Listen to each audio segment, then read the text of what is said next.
La guerre d'Algérie va être l'affaire qui va mener à la fin de la Quatrième République. C'est une affaire très compliquée parce que non seulement la France avait refusé de décoloniser en 1945, elle n'avait pas pris le taureau par les cornes, et du coup, on avait décolonisé d'abord sous la Quatrième République le Maroc et la Tunisie, hein, c'est Malais-France, et on avait préparé l'indépendance des pays d'Afrique noire, Afrique occidentale et Afrique équatoriale, mais l'Algérie c'était un cas très, très particulier puisque c'était des départements français, Oran, Alger et Constantine, 3 départements, mais des départements où l'écrasante majorité de la population n'avait pas la citoyenneté française à part entière. Le décret Crémieux en 1870 avait accordé la nationalité française aux juifs d'Algérie notamment, et pas aux musulmans. Pourquoi? Il y avait quand même une raison, c'est que les musulmans avaient refusé d'accepter le principe que la loi civile l'emportait sur la loi religieuse. Or, la religion musulmane, elle a pour particularité d'avoir beaucoup de prescriptions qui, en fait, entrent en concurrence avec les lois civiles. Hein. Et c'est pour quand en 1945 on a rendu la nationalité aux juifs française aux juifs d'Afrique du Nord, eh bien, sans la donner aux musulmans, les musulmans se sont révoltés. C'est l'émeute de Sétif. Et la guerre d'Algérie proprement dite, elle commence. Donc c'est une guerre de décolonisation, mais en même temps l'Algérie n'est pas officiellement une colonie, puisque ce sont des départements français. Vous voyez, on est dans une situation très très bizarre. Le 1er novembre 1954 éclate l'insurrection du Constantinois. Le Constantinois, c'est une région montagneuse, c'est pour ça que c'est à cet endroit-là. Et le gouvernement déclare l'état d'urgence, si bien qu'en mars 1955, tout le pays est sous autorité militaire.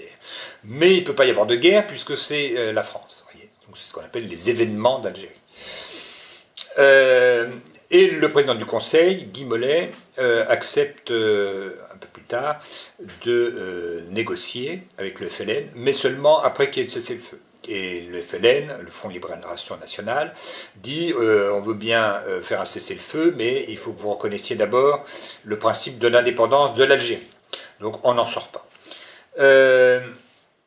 Et en 1957 a lieu la bataille d'Alger, qui est menée par le général Massu, et qui est un succès militaire.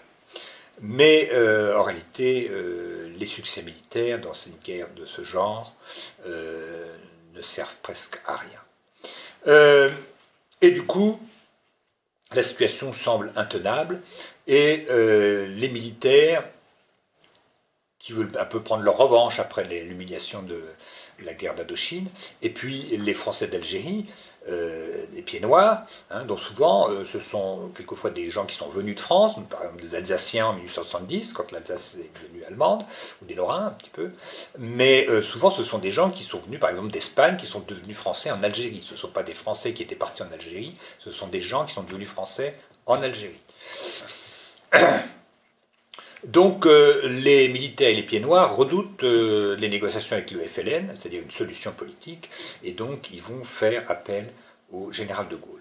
En avril 1958, il y a une grave crise ministérielle qui dure un mois, qui aboutit à la nomination de Pierre Pfimlin, le 13 mai. Mais le même jour, un groupe d'activistes s'emparent du siège du gouvernement à Alger et forment un comité de salut public. Appuyé par le commandant en chef en Algérie, militaire, c'est le général Salan. Et il lance un appel au général de Gaulle, qui se dit prêt à assumer les pouvoirs de la République, le 15 mai 1958. Et le 29 mai, le président Coty nomme de Gaulle président du Conseil de la 4ème République encore.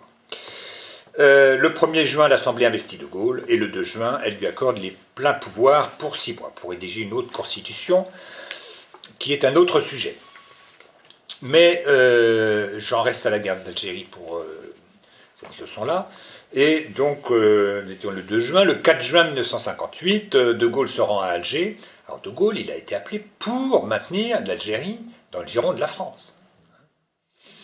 Et il dit, du haut du balcon, je vous ai compris. Voilà, ça c'est une phrase très très symbolique de la guerre d'Algérie. Personne ne sait exactement qui il a compris et ce qu'il a compris. Mais ça a l'avantage que tout le monde est content, et ça a l'inconvénient que ça va renforcer dans leurs illusions tous ceux qui pensent que l'Algérie peut rester française. Et en fait, le principe de l'indépendance de l'Algérie va s'imposer petit à petit. D'abord, il y avait une première concession, toujours en juin 1958. De Gaulle dit que les musulmans deviennent citoyens à part entière. Bien. Et puis, le 23 octobre 1958, le général de Gaulle propose la paix des braves. Hein, c'est une paix, bon, allez, on s'arrête là, on va en rester là, on ne va pas vous punir de vous être révolté, etc. Mais cette paix est refusée par le successeur du FLN qui s'appelle le GPRA, le gouvernement provisoire de la République algérienne. En réalité, en 1959, pratiquement tout le pays est contrôlé par les militaires français. La guerre d'Algérie, sur le terrain, elle est quand même gagnée, d'un certain point de vue. Mais, en fait, il continue à y avoir des attentats et une guérilla. C'est une sorte de guerre révolutionnaire. Ce sont des guerres qui sont très difficiles à gagner. C'est un peu le principe de ces guerres. C'est un peu ce qui est arrivé aussi au Vietnam, d'ailleurs même en Indochine un peu. C'est que les guérillas et les attentats perdurent. Si bien que le 16 septembre 1959, De Gaulle propose l'autodétermination. Bon. Et du coup, l'autodétermination, évidemment, le FLN entend indépendance, enfin le gouvernement provisoire algérien entend indépendance, et évidemment les partisans du maintien dans la France entendent la même chose, si bien que le 24 janvier 1960, il y a une insurrection d'activistes à Alger qui est consécutive au rappel du général Massu, parce que le général Massu avait critiqué la politique algérienne de Gaulle, donc il avait été rappelé en métropole, et il y avait une révolte qui est connue sous le nom de Journée des barricades. Mais l'armée ne suit pas. Et pour la remercier et lui remonter le moral, Charles de Gaulle entame en mars 1960 ce qu'on appelle la tournée des popotes. Il va visiter un petit peu tous les hommes sur le terrain. Et néanmoins, en juin 1960, les négociations sont entamées avec le gouvernement provisoire algérien à Melun. Et en novembre 1960, De Gaulle met le principe d'une république algérienne et il annonce qu'il y aura un référendum sur ce sujet.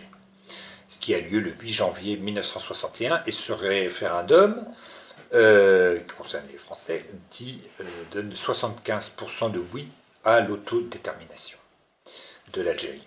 Autrement dit à l'indépendance, il ne faut pas rêver. Et donc ceux qui, et souvent c'était à l'origine, des fervents soutiens de Gaulle, et notamment le général Salan. Il va y avoir du 22 au 25 avril 1961 le putsch des généraux. Ces généraux, c'est Salan, qui est l'ancien commandant en chef en Algérie, c'est lui qui avait lancé l'appel au général de Gaulle, Chal, Jouot et Zeller. C'est eux que de Gaulle appellera un carteron de généraux en retraite. Et de fait, ils étaient, pour certains, plus tellement dans les responsabilités. Et il montrait aussi qu'il ne savait pas ce que veut dire carteron, car un carteron, ça ne représente pas 4 personnes, mais le quart d'un cent, autrement dit, 25 personnes, normalement. Mais l'armée, d'abord, vous savez, l'armée est composée essentiellement d'appelés, de toute façon, et ne va pas du tout suivre ce coup d'État, ce putsch. Et de mai à juillet 1961, les négociations finales se déroulent à Évian, en Savoie. Le problème délicat, c'est le problème du Sahara, parce que la France a investi beaucoup dans le Sahara pour avoir du pétrole, et elle voudrait bien ne pas perdre ses investissements. Quoi qu'il en soit, ces négociations aboutissent le 20 mars 1962 aux accords d'Évian, qui accordent l'indépendance à l'Algérie. Et le 8 avril 1962, un référendum donne 90% de oui à cette indépendance. Je fais observer que la guerre d'Algérie a duré aussi longtemps sous la 5e République que sous la 4e, 4 ans de chaque côté. Donc, est-ce que ça valait le coup de faire tant de foin pour ça ? Et elle va surtout, si vous voulez, l'arrivée du général de Gaulle a complètement relancé les espoirs de ceux qui espéraient que l'Algérie serait française. Et devant les pieds noirs, qui se rendaient bien compte que si l'Algérie devenait indépendante, il faudrait qu'ils partent. Et de fait, ils sont partis dans des conditions, ils étaient 700 000, hein, ils ont quitté l'Algérie. Et puis il y avait aussi le problème de Harki, hein, et tout ça a été, tous ces drames n'avaient pas été préparés, et du coup, et non seulement n'ont pas été préparés, mais ils ont été accueillis avec une parfaite indifférence, en tout cas une totale insensibilité par le général de Gaulle, qui aimait bien les événements tragiques. Et notamment, les harkis ont été désarmés et abandonnés sur ordre du gouvernement, malgré les demandes de leurs officiers. Quelques-uns ont désobéi, en ont remarqué une petite partie. D'autres ont été, je le signale au passage, recueillis par le général Franco en Espagne, qui s'était beaucoup ému du sort de ces harkis.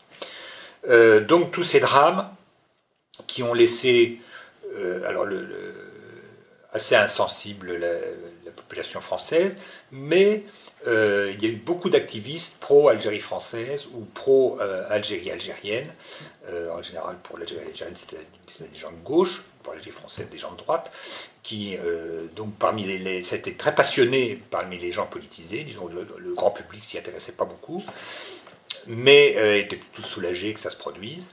Mais ça a été quand même un grand tournant de la vie politique française, parce que d'abord, il y a beaucoup de partisans du général de Gaulle qui se sont retournés contre lui.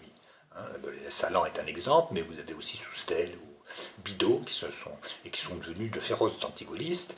Et en réalité, ça a rebattu les cartes de la vie politique française jusqu'à nos jours. Et ça a réuni finalement dans la droite d'anciens gaullistes entre guillemets d'anciens pétainistes. C'est-à-dire, vous voyez, ça a un peu rebattu les cartes. Je ne peux pas vous développer ça trop, mais ça a quand même été, du point de vue de l'évolution du paysage politique français, ça a été un tournant. On est un peu sorti du système politique, des équilibres politiques tels qu'ils avaient existé depuis la Libération. Ça a rebattu les cartes. Voilà, 1er juillet 1962, les Algériens, à leur tour, sont consultés par référendum et votent pour l'indépendance de l'Algérie.